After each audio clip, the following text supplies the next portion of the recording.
Hey Vangshan family, welcome back. Let's start our new chapter. Finally 1 साल का लंबा इंतजार आज सेलिब्रेशन के दिन खत्म हो चुका था, जब डीमन गॉड खुद इस सेलिब्रेशन में आ चुके थे। वहाँ हर कोई डीमन गॉड को देखकर शॉक हो चुका था। जो डीमन गॉड की रियल आइडेंटिटी जानते थे वो तो यहाँ डीमन गॉड को देखकर बहुत ज़्यादा खुश थे, और उनमें सबसे पहला नाम जो था वो था लान वांगजी। वो डीमन गॉड को देखकर नहीं बल्कि अपने ओमेगा को, जिससे वो प्यार करता है, उसे यहाँ देखकर बहुत ज़्यादा खुश हो चुका था, और वो खुद को बिल्कुल भी होल्ड नहीं करता। वो खुद आगे बढ़कर आज विंग को सबके सामने हक करता है, उसके साथ बिल्कुल फ्रेंडली बिहेव कर रहा था। वही विंग जो वांगजी का ऐसा बिहेव देखकर थोड़ा सरप्राइज और शॉक तो था, पर उसने खुद ही वांगजी को अपना फ्रेंड माना था, तो ये बिहेव फ्रेंड्स में नॉर्मल है, यही विंग सोच रहा था। वही बाकी सबको लैन चिंगेजुन पार्टी वेन्यू से बाहर भेज चुके थे, और अब वहाँ सिर्फ वही लोग थे जो डीमन गॉड की रियल आइडेंटिटी जानते थे, क्योंकि डीमन गॉड ये नहीं चाहते थे कि उनकी रियल आइडेंटिटी कभी भी एक्सपोज हो, और इस डिसीजन का हर कोई रिस्पेक्ट करता था। इसीलिए सबके जाने के बाद सारे रॉयल फैमिली मेंबर्स विंग से बात करना चाहते थे, पर ऑलरेडी नाइट हो चुकी थी। लैन चिंगेजुन ऑलरेडी सबको अनाउंस कर चुके थे कि सेलिब्रेशन खत्म हो चुका है, और कुछ पल के लिए ही सही पर वो सब भी डीमन गॉड से मिल लिए थे। इसीलिए सब ये डिसाइड करते हैं कि वो अभी फिलहाल अपने अपने कॉटेज में जाकर रेस्ट करेंगे, और डीमन गॉड तो अब कुछ दिनों तक यही है, इसीलिए उनके पास डीमन गॉड से बात करने का बहुत सारा समय है। डीमन गॉड ने ये खुद कहा था कि वो यहाँ कुछ दिन तक रहने वाले थे, जिसे सुनकर वांगजी बहुत ज़्यादा खुश हो चुका था। वांगजी जिसने सबके सामने बहुत आसानी से डीमन गॉड के, या यूँ कहा जाए विंग के हाथ को पकड़ के रखा था, वो विंग का हाथ छोड़ ही नहीं रहा था। वही लैन चिंगेजुन इस बार डीमन गॉड को किसी नॉर्मल कॉटेज में तो नहीं रखना चाहते थे, पर वांगजी जो विंग को अपने पास रखना चाहता था, साथ ही विंग जो खुद ही बहुत ज़्यादा तामझाम नहीं चाहता था, इसीलिए उसने लैन चिंगेजुन को ये कह दिया था कि वो उसी रूम में रहेगा जहाँ वो पहले रहा था, जिस पर वांगजी भी खुश हो चुका था। वांगजी भी विंग को अपने पास रखना चाहता था, इसीलिए वो जैसे ही विंग की ये बात सुनता है, वो विंग की तरफ देखते हुए कहता है, तो चलो मेरे साथ, हम दोनों का कॉटेज वैसे भी आसपास ही है।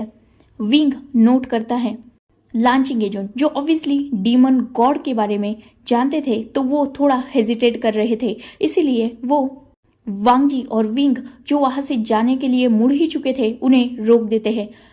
लैन चिंगेजुन जो वांगजी की एक्साइटमेंट समझ सकते थे, पर डीमन गॉड को ऐसे छोटे से कॉटेज में रखना उन्हें सही नहीं लग रहा था, इसीलिए चिंगेजुन वांगजी से अपनी कोल्ड वॉइस में कहते हैं, लान वांगजी बिहेव, उनकी आइडेंटिटी मत भूलो। जैसे ही ये बात वांगजी सुनता है, उसका फेस थोड़ा उतर चुका था। वही जैसे ही ये बात विंग सुनता है, वो लान चिंगेजुन की तरफ रिस्पेक्टफुली देखते हुए कहता है, किंग ऐसी कोई बात नहीं है, मैं सच में वहाँ रहना चाहता हूँ, कुछ पुरानी यादें ताज़ा हो जाएगी। लैन चिंगेजुन विंग की तरफ रिस्पेक्टफुली देखते हुए कहते हैं, पर आप हमारे मेहमान हैं, और मोस्ट इम्पॉर्टेंट आप हमारे सेवियर भी हैं, तो आपको ऐसे छोटे से कॉटेज में रखना हमें सही नहीं लगता। वैसे भी आप आने वाले हैं ये पता नहीं था, इसीलिए हमने कोई भी प्रिपरेशन नहीं की। विंग जैसे ही ये सुनता है, वो चिंगेजुन की तरफ देखते हुए कहता है, किंग मैंने पहले ही कह दिया है, मुझे एक नॉर्मल पर्सन की तरह रहना है, इसलिए मैं उसी लाइफ को एंजॉय करने यहाँ आया हूँ। कुछ ही दिनों की बात है, और वैसे भी लग्जरी लाइफ के लिए मैं यहाँ नहीं आया हूँ। मुझे वो छोटा सा कॉटेज ही पसंद है, कोई बात नहीं, मुझे बुरा नहीं लगेगा, तो आप इतनी फिक्र मत कीजिए। लान चिंगेजुन जो ये बात सुनकर शांत हो चुके थे, पर लैन कुरन तुरंत आगे आते हैं और विंग की तरफ देखते हुए कहते हैं, सारी बातें ठीक है, पर आपको वहाँ रखना हमें शोभा नहीं देता। आप हमारे गेस्ट हैं, इसीलिए प्लीज़ आप महल के अंदर रह सकते हैं, हम आपके लिए रूम अरेंज कर देते हैं। ये बात जैसे ही विंग सुनता है वो कुरैन की तरफ देखते हुए कहता है, मास्टर कुरैन, मैं आपकी बातों को समझ सकता हूँ, पर इतनी रात को मैं किसी को परेशान नहीं करना चाहता। मैं बस यहाँ सेलिब्रेट करने आया था और खुशी मनाने आया था, किसी को भी परेशान करने नहीं आया था। तो ठीक है, मैं कल किसी और कॉटेज में शिफ्ट हो जाऊंगा, पर आज रात के लिए मुझे उसी कॉटेज में रहने दीजिए। तुरंत कुरैन कहते हैं, लेकिन वो कॉटेज बिल्कुल सही हालत में नहीं है, बहुत दिनों से वहाँ की सफाई भी नहीं हुई, तो आप वहाँ कैसे। इससे पहले कि कुरैन अपनी बात को कंप्लीट कर पाते, लान वांगजी तुरंत उन तीनों के बातों में बीच में पड़ते हुए कहता है, कोई बात नहीं, कॉटेज खराब है तो मेरा दोस्त मेरे साथ रहेगा। ये सुनते ही वहाँ सबकी आईज वाइडन हो चुकी थी और सब वांगजी की तरफ देख रहे थे, इवन खुद विंग भी, क्योंकि विंग, हाँ वो गॉड है, हाँ वो वांगजी के साथ पहले भी रह चुका है, पर फिलहाल वो यहाँ सबके सामने एक अल्फा और ओमेगा है और उन दोनों का एक ही कॉटेज में रहना ये इनएप्रोप्रिएट है। ये विंग समझ रहा था, पर वांगजी जिसे सिर्फ विंग चाहिए था और उसने अपने सारे रूल्स को कोल्ड पॉन्ड में बहा दिया था, वो विंग की तरफ देखते हुए कहता है, हाँ तुम जिंगशी में मेरे साथ रह सकते हो, वैसे भी वहाँ 2 रूम हैं, तुम एक रूम यूज़ कर लेना, मैं दूसरा कर दूंगा। कॉटेज भले ही एक है पर रूम्स तो 2 अलग अलग है ना, तो हम वहाँ रह सकते हैं। ये सुनकर सबके जान में जान आई थी, वही सिचन और नी हुसैन।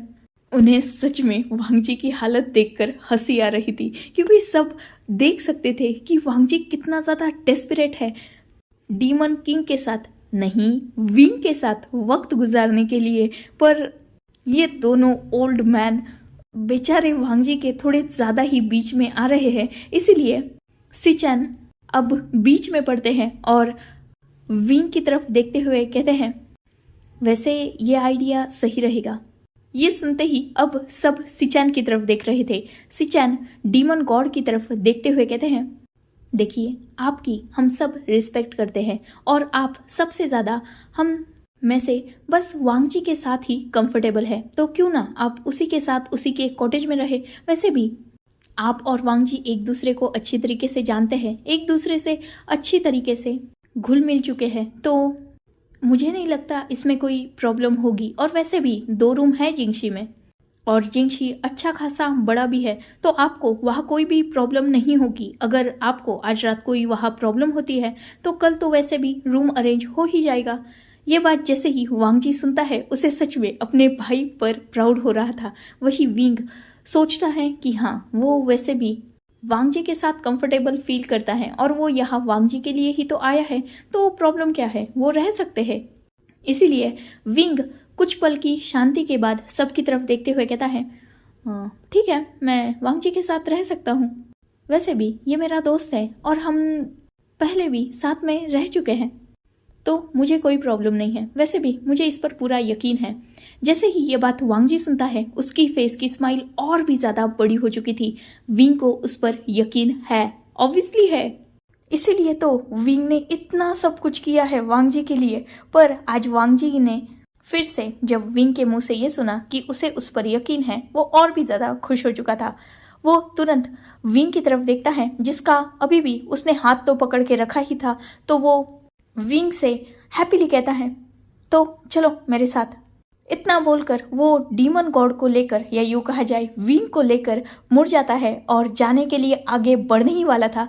तभी फिर से उसे पीछे से स्ट्रॉन्ग वॉइस आती है। ये वॉइस किसी और की नहीं बल्कि लैन ई की थी और फिर से वांगजी और विंग को रुकना पड़ता है। लैनी वांगजी की तरफ देखते हुए कहती है, अपने दोस्त के साथ टाइम बाद में स्पेंड कर लेना, लेकिन पहले उन्हें कुछ खिला तो दो।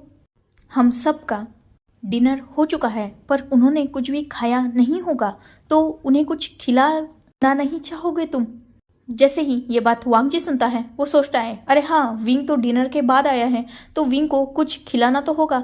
तो वो तुरंत अपनी मदर की तरफ देखते हुए कहता है, हाँ विंग को खाना खाना होगा, ठीक है।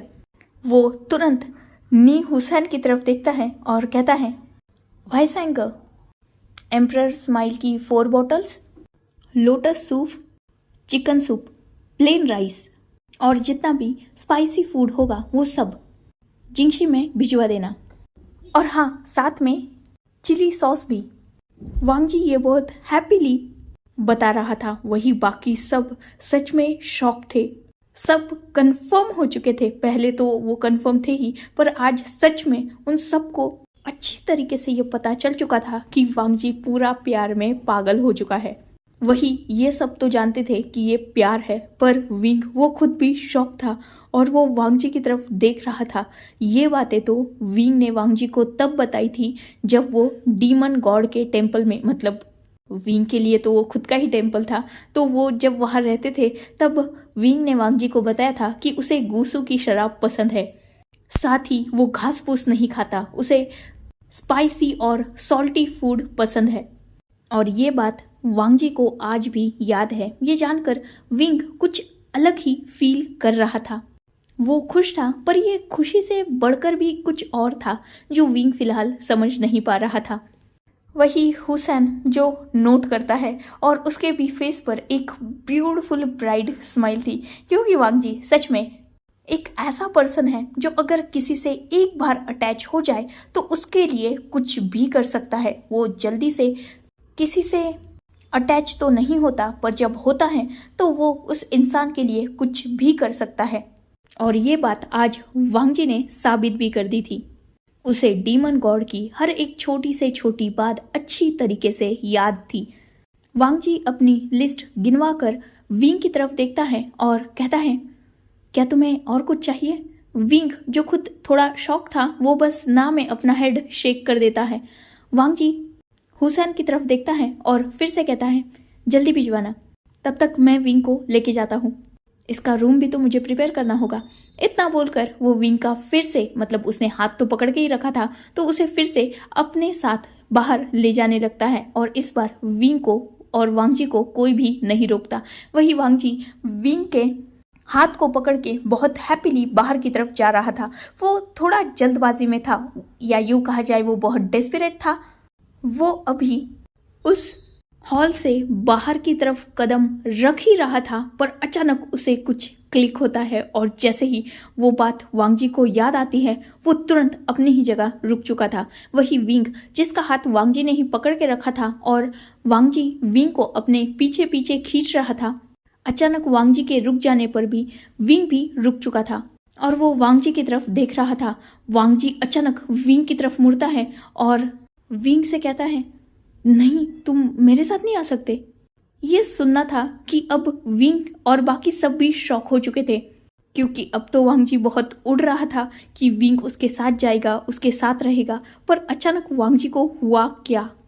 वांग जी जो थोड़ा परेशान नजर आ रहा था, या यूँ कहा जाए नर्वस, वो विंग की तरफ देखते हुए कहता है, तुम एक काम करो, कुछ देर के लिए यही रहो, मैं तुम्हें लेने आता हूँ। ये सुनना था कि विंग वांग जी की तरफ कंफ्यूजिंगली देखते हुए कहता है, क्यों, क्या हुआ, कोई प्रॉब्लम है? वांग जी विंग की तरफ देखते हुए कहता है, नहीं, मेरा मतलब है कोई प्रॉब्लम नहीं है, पर मुझे बस 10 मिनट दो, मैं तुरंत आता हूँ तुम्हें लेने, और बाद में मैं तुम्हें अपने रूम में ले जाऊँगा। विंग वांग जी की तरफ देखते हुए कहता है, मैं चलता हूँ ना तुम्हारे साथ, अगर कोई प्रॉब्लम है तो सॉल्व कर लेंगे हम दोनों। ये सुनते ही वांग जी अपने हेड पर अपना एक हाथ रखता है और थोड़ा अजीब बिहेव करते हुए कहता है, नहीं, मुझे 10 मिनट दो ना, तुम यही रुको, मैं आता हूँ ना तुम्हें लेने, तब तक तुम भाईसान के साथ जाओ, वो तुम्हें गूसू घुमा देंगे। ये सुनकर विंग वांग जी की तरफ देखता है और कहता है, इतनी रात को गूसू घूमना, ये समझ में नहीं आया। वांग जी जो बेचारा क्या कहे, वो उसे भी समझ में नहीं आ रहा था। वो विंग को बस यहाँ रोकना चाहता था, कुछ देर के लिए ही। वो विंग की तरफ देखता है और कहता है, नहीं, मेरा मतलब वो नहीं था, तुम 1 मिनट रुको। इतना बोलकर वो सीधा भागते हुए फिर से सब की तरफ आता है। आज लिटरली वांग जी बच्चों की तरह बिहेव कर रहा था, वो भाग रहा था। वांग जी तुरंत अपने ग के पास जाता है और उनके हाथ को पकड़ के साइड में उन्हें खींचने लगता है। सिचान जो जानते थे कि वांग जी किसी प्रॉब्लम में है या शायद कुछ गलत है, इसलिए वो भी वांग जी के साथ साइड में चले जाते हैं। वांग जी सिचान की तरफ देखता है और कहता है, मेरे रूम में विंग की बहुत सारी पोर्ट्रेट है, साथ ही वो बुक्स भी, अगर उन सबको विंग ने देख लिया तो।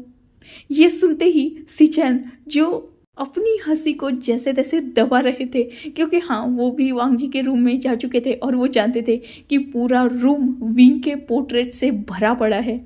सिचान वांग जी की तरफ देखते हुए कहते हैं, ये पहले नहीं सोचा।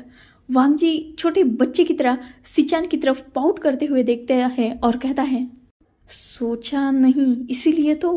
अब क्या करूं, मुझे रूम क्लीन करना होगा, वरना विंग के सामने तो मेरा भांडा फूट जाएगा और उसके बाद पता नहीं ये कैसा रिएक्ट करे। इतनी जल्दी आप प्लीज़ कुछ कीजिए ना।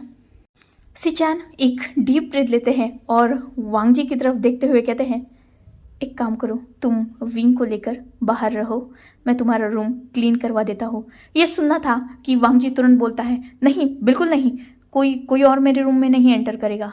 सिचान वांग जी की तरफ देखते हुए कहते हैं, कोई और नहीं, मैं, मॉम, डैड और अंकल जाते हैं, हम चारों तुम्हारा रूम सही कर देंगे और हुसैन तब तक फूड प्रिपेयर कर देगा। तब तक तुम विंग को लेकर बाहर घूमो। सब चीज़ें अरेंज होते ही मैं तुम्हें मैसेज भेज दूंगा। ये सुनते ही वांग जी नोट करता है और सिचान की तरफ देखते हुए बच्चों की तरह कहता है, girl you are the best.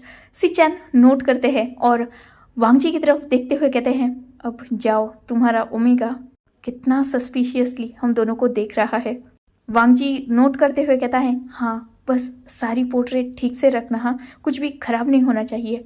सिचान वांग जी की तरफ देखते हुए कहते हैं, इतना बिलीव तो करो, फैमिली मेंबर है हम सब, तुम्हारे सर्वेंट को तो भेज नहीं रहे। वांग जी नोट करता है और वो फिर से विंग की तरफ चला जाता है और विंग को लेकर बाहर जाने लगता है। विंग जो कुछ भी समझ तो नहीं पाया था, क्योंकि ऑब्वियसली ये दोनों भाई बहुत दूर थे और इनकी बातें विंग को सुनाई नहीं दे रही थी, साथ ही बाकी किसी को भी नहीं। इसीलिए कोई भी नहीं जानता था कि इन दोनों में क्या बात हुई। जैसे ही वांग जी विंग को लेकर बाहर जाता है, सब सिचान की तरफ देखने लगते हैं। सिचान जो बहुत स्माइल कर रहे थे वो सबको सब कुछ बताते हैं और वहां से लैन ई, लैन चिंगेजुन, लैन कुरैन और लैन सिचान चारों भी निकल जाते हैं वांग जी के जिंगशी की तरफ, वो सारे पोर्ट्रेट और वो बुक्स वगैरह कलेक्ट करने के लिए। वही हुसैन तुरंत जाकर फूड प्रिपेयर करने के लिए चला जाता है। मतलब ऑलरेडी फूड तो प्रिपेयर था ही, पर वो डीमन गॉड है, उनके लिए कुछ तो स्पेशल करना होगा ना, इसीलिए हुसैन उस तैयारी में लग जाता है। वही ये चारों मेंबर आज लिटरली वांग जी का रूम साफ कर रहे थे। वांग जी जिसके रूम में सिर्फ यही चारों नहीं बल्कि और भी बहुत सारे लोग आ चुके थे, क्योंकि सबको हेल्प तो करनी थी और डीमन गॉड को ज़्यादा इंतज़ार कराना सही नहीं होता, इसीलिए कुछ और लोग भी हेल्प के लिए आ चुके थे। और ये सारे लोग रॉयल फैमिली से थे, मतलब जिनियानली, जिनजू शुआन, जियांग चैंग, जियांग क्विंग, साथ ही मिंजू और मेंग्याओ, खुद कल्टीवेशन वर्ल्ड के किंग और क्वीन, साथ ही अंकल और बाकी और कुछ लोग आज विंग के लिए वांग जी का रूम प्रिपेयर कर रहे थे। सच में बेटे के लिए माँ बाप, भाई बहन क्या क्या नहीं करते, फर्क नहीं पड़ता कि उनकी पोस्ट क्या है, अगर प्यार हो तो पोस्ट मायने नहीं रखती। आज लान चिंगेजुन और लैन ई खुद वांग जी का रूम साफ कर रहे थे, बस अपने बेटे की खुशी के लिए। उनका बेटा अगर नहीं चाहता कि उसके जिंगशी में कोई भी एंटर करे और उसके विंग को कोई भी देखे तो वैसा ही होगा। हर कोई यहाँ वो वर्क कर रहा था जो नॉर्मली सर्वेंट का है। सारे लोग विंग की सारी पेंटिंग्स को निकाल रहे थे और सब ये देखकर शॉक भी थे कि वांग जी के पास विंग की 100 से भी ज़्यादा पोर्ट्रेट है, बहुत सारी बुक्स है जिसमें विंग के अलग अलग पिक्चर्स हैं जिन्हें खुद वांग जी ने ड्रॉ किया है। सब बहुत केयरफुली विंग की वो सारी चीज़ें कलेक्ट कर रहे थे और बॉक्सेस में पैक कर रहे थे, ताकि वो इन बॉक्सेस को बाद में फिर से वांग जी को लौटा सके। वहीं दूसरी तरफ जियांग यू, नी हुसैन, मैडम जिन ये सब फूड प्रिपरेशन कर रहे थे। और वहीं वांगजी और वांगजी विंग को लेकर गार्डन एरिया में आ चुका था। विंग जो थक चुका था और उसे सोना था, पर वांगजी के बहुत इंसिस्ट करने पर वो वांगजी के साथ इधर उधर जस्ट घूम रहा था। रात का माहौल था तो हर तरफ बहुत शांति फैली हुई थी, पर गुसु बहुत ब्यूटीफुल भी लग रहा था चांद की उस रोशनी में। सच में गुसु ब्यूटीफुली जगमगा रहा था। रात की ठंडी ठंडी हवा थी और विंग जिसने नॉर्मल क्लोथ पहन के रखे थे, ऑब्वियसली गुसु में नॉर्मल से ज़्यादा ठंड होती है, पर विंग जो अपने नॉर्मल क्लोथ्स ही पहन चुका था, उसे तो एक्स्ट्रा लेयर पहनी हुई नहीं थी, इसीलिए उसे हल्की हल्की ठंड लग रही थी, जिस वजह से उसका हाथ हल्का सा शिवर कर रहा था जो वांगजी के हाथ में था। वांगजी ये बात समझ चुका था, इसीलिए वो विंग की तरफ देखता है। विंग जो ऑब्वियसली ठंड की वजह से इफेक्ट हो रहा था, जब वांगजी ये देखता है वो अपनी अपर लेयर उतारता है और विंग के बॉडी को उस लेयर से कवर कर देता है। जैसे ये बात विंग महसूस करता है, वो तुरंत वांगजी की तरफ देखता है। वांगजी विंग को एक सॉफ्ट स्माइल के साथ कहता है, तुम्हें याद है जब हम तुम्हारे उस टेम्पल में थे तब भी तुम मेरे ही रोब्स पहनते थे। ये सुनकर विंग जिसके फेस पर सॉफ्ट स्माइल आ चुकी थी और वो नोट करता है। वांगजी विंग की तरफ देखते हुए कहता है, तब भी तुम मेरे रोब्स में बहुत ज़्यादा क्यूट और अडोरेबल लगते थे, और देखो आज भी तुम मेरे रोब्स में कितने ज़्यादा क्यूट लग रहे हो। ये सुनते ही विंग जिसे बहुत अलग फील होता है, पर वो अनकॉन्शियसली ही ब्लश करने लगा था। उसे अपने चीक्स बर्न होते हुए फील हो रहे थे। वो वांगजी की तरफ देखते हुए कहता है, सच में मैं क्यूट और अडोरेबल हूँ? क्या तुम भूल रहे हो मैं कौन हूँ? मैं डीमन गॉड हूँ, जिससे पूरी दुनिया डरती है और जिसे हर कोई अगली कहता है। तुम उसे क्यूट और अडोरेबल कह रहे हो। ये सुनना था कि वांगजी विंग के दोनों शोल्डर पर हाथ रखता है और उसे पूरी तरीके से अपनी तरफ पलटा देता है। वो दोनों साथ में चल रहे थे तो वो ऐसे ही बातें कर रहे थे, पर जैसे ही ये बात वांगजी सुनता है वो विंग को रोक देता है और उसकी तरफ देखते हुए डीपली उसकी आईज में देखते हुए कहता है, मेरी आंखों से देखो, इस दुनिया में तुमसे ज़्यादा खूबसूरत कोई और नहीं हो सकता, और अब तुम्हें अपसेट होने की ज़रूरत नहीं है। जैसा कि तुमने कहा था, मैंने पूरे कल्टीवेशन वर्ल्ड से वो सब कुछ ख़त्म कर दिया है जिसमें तुम गलत थे। डीमन गॉड के वर्शिप की वो सारी बुक्स जिनमें अनाप शनाप लिखा हुआ था, वो सब कुछ मैंने डिस्ट्रॉय कर दिया है। वो सारी पेंटिंग्स जिसमें तुम अगली थे, वो सब कुछ ख़त्म हो चुका है, और अब ये पूरा कल्टीवेशन वर्ल्ड डीमन गॉड को बस गॉड के नज़रिए से ही देखता है। मैंने पूरे कल्टीवेशन वर्ल्ड के सामने तुम्हें क्लियर कर दिया है, इसीलिए अब कोई भी तुम्हें गलत नहीं कहेगा। ये सुनते ही विंग के फेस पर स्माइल आ चुकी थी। वो वांगजी की तरफ देखते हुए कहता है, एक बात पूछूं तुमसे? वांगजी तुरंत नोट करता है। विंग वांगजी की तरफ सॉफ्टली देखते हुए कहता है, क्यों कर रहे हो ये सब? मतलब मुझे इन बातों से कोई फर्क नहीं पड़ता, पर फिर भी ये सब। इससे पहले कि विंग अपनी आगे की बात बोल पाता, वांगजी तुरंत विंग को कट ऑफ करते हुए कहता है, भले ही तुम्हें नहीं पड़ता, पर मुझे इन बातों से फ़र्क पड़ता है। मैं नहीं चाहता कि जो इंसान इस दुनिया में सबसे ज़्यादा प्योर है उसे को ही गलत कहे। मैं तुम्हें गलत दुनिया की नज़र में कभी भी नहीं देखना चाहता। मैं चाहता हूँ कि जिस पर्सन ने इतने सारे सेक्रीफाइस किए हैं उसे लोग कभी भी गलत नज़रिए से ना देखें। तुम मेरे लिए बहुत ज़्यादा प्रीशियस हो, और मैं इस प्रीशियस थिंग को हमेशा अपने पास संभाल के रखना चाहता हूँ। मैं ये कभी नहीं चाहूँगा कि जिसे मैं प्रीशियस मानता हूँ उसकी कोई और इंसल्ट करे, और मैं कोई एहसान नहीं कर रहा हूँ। ये तुम्हारा हक है, तुम गलत नहीं हो। दुनिया गलत है जो तुम्हें गलत मानती है, पर इस बार ऐसा कुछ भी नहीं हुआ। जो गलती हमारे एंसेस्टर्स ने की वो हमने नहीं की। उन लोगों ने तुम्हारे अच्छाई का भी गलत इनाम दिया तुम्हें, पर मैं ऐसा नहीं होने दूंगा।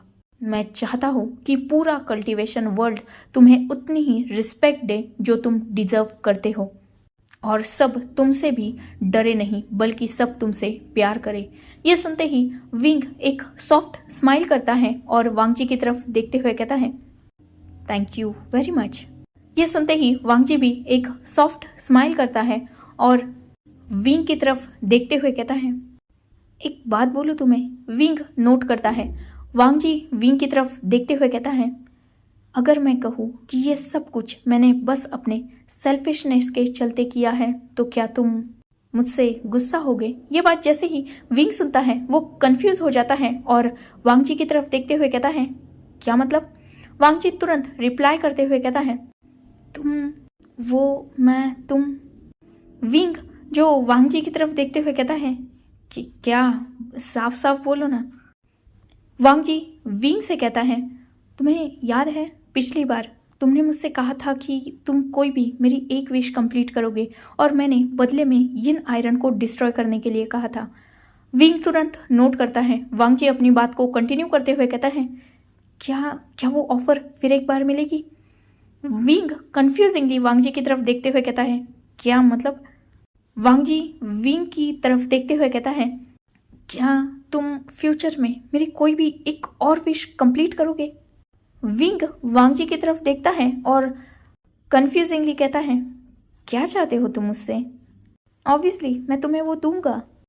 वांगजी विंग की तरफ देखता है और कहता है, नहीं ऐसे नहीं, मुझे वादा करो कि फ्यूचर में मैं अगर कुछ तुमसे मांगूंगा तो तुम मुझे वो दोगे। विंग वांगजी की तरफ देखता है और कहता है, तुम मांगो तो सही, मैं दूंगा तुम्हें। ऑब्वियसली तुम मेरे दोस्त हो और मुझसे तुम कुछ भी कह सकते हो और मांग भी सकते हो, मैं दूंगा तुम्हें वो। वांगजी तुरंत कहता है, नहीं आज नहीं, पर फ्यूचर में अगर मैं तुमसे कुछ मांगूंगा तो तुम मुझे वादा करो कि तुम मुझे वो चीज़ दोगे। विंग थोड़ा कंफ्यूज तो था क्योंकि उसे वांगजी की आज गोलमोल बातें समझ में नहीं आ रही थी, पर फिर भी वो नोट करते हुए वांगजी के हाथ पर हाथ रख देता है और कहता है, ठीक है, अगर तुम मुझसे कुछ मांगोगे और वो मेरे बस में रहा तो मैं तुम्हें जरूर दूंगा। वांगजी स्माइल करते हुए विंग की आंखों में देखते हुए कहता है, ये वादा भूलना मत, पर एक बात और कह देता हूँ, अगर वो चीज़ देने में तुम्हें कभी भी हेजिटेशन हुई तो बिल्कुल इस वादे की केयर मत करना। विंग जो समझ नहीं पा रहा था कि वांगजी एग्जैक्टली कहना क्या चाहता है, अभी तो वो कुछ मांगना चाहता था, अभी कह रहा है कि अगर तुम कंफर्टेबल होगे तो देना वरना मत देना। पर खैर विंग सोचता है कि जब समय आएगा तब देख लेंगे, इसलिए वो वादा तो कर देता है। विंग अपने वादों से वैसे तो मुकरता नहीं है और वांगजी उससे क्या ही मांग सकता है। वांगजी वैसे भी दूसरों की भलाई के बारे में ज़्यादा सोचता है, तो विंग को लगता है कि वांगजी कुछ ऐसे ही मांग लेगा जो ऑब्वियसली विंग के लिए नॉर्मल होगा, क्योंकि विंग एक पावरफुल गॉड है तो उसे पावर्स वगैरह इनकी कोई कमी तो है नहीं। और विंग जितना वांगजी को जानता है उस हिसाब से वांगजी को इतना तो समझ चुका है कि वांगजी कोई पावर वगैरह मांगेगा नहीं, और अगर मांगेगा भी तो उसका वो गलत इस्तेमाल करेगा नहीं, इसलिए विंग को वांगजी से कोई भी डर नहीं है, इसलिए वो वादा कर देता है। वांगजी ये जानकर खुश हो चुका था और वो फाइनली विंग से वादा ले लेता है। ऐसे ही वो बाहर टहल रहे थे। So enough for today. Let's take a break. Next chapter in next video. If you like my explanation, like, comment and subscribe my channel. Hopefully you all are enjoying this journey. Goodbye. Take care. Enjoy your beautiful life.